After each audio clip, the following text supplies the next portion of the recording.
Ahoj, poď sa so mnou pripraviť tento lahodný vegánsky pistáciový krém, ktorý je ideálny ako plnka do makroniek.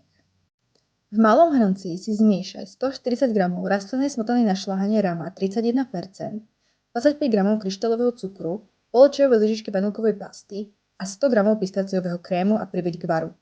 Medzi tým si v miske zmiešaj 14 g jemného kukuričného škrobu a 60 g tej istej smotany na šľahanie. Keď pistáciová zmes začne vrieť, prelej trocha do škrobovej zmesi a zamiešaj. Zopakuj ešte raz a nalej naspäť do hrnca.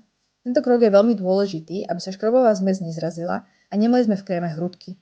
Takto pripravenú zmes var na miernom ohni, dokým zhustne a pri miešaní budeš vidieť dno hrnca. Uvarený krém nalej na 100 g nakrájanej vegánskej bielej čokolády. Najprv zmes zamiešaj vylizovačkou, aby sa čokoláda dostala všade a začala sa mierne rozpúšťať. Potom zober ponorný mixér a zmes vymixuj do hladka. Tento krok ide naozaj robiť iba ponorným mixérom, pretože iný mixér by mohol spôsobiť zrazenie zmesi. Vymixovaný krém nechaj mierne vychladnúť pri izbovej teplote. Na dotyk by krém nemal byť horúci, ale mal by byť stále teplý. Nakoniec pridaj 80 g rastlinného masla Alsan izbovej teploty. Ja maslo pridávam na 2 razy, aby som mala istotu, že sa poriadne zamieša.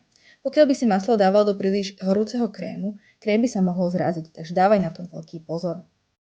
Pistáciový krém nalej do misky, primiešaj k nemu 50 g na jemno nasekaných solených pistácií, zakryj potravinárskou fóliou, aby sa na vrchu nevytvorila kôrka a daj do chladničky stuhnúť. Krém sa priam rozpúšťa v ústach a mala som čo robiť, aby som ho nezjedla priamo z misky. A k čomu inému by sa hodil pistáciový krém, ak nie k makronkám s Grinch motívom?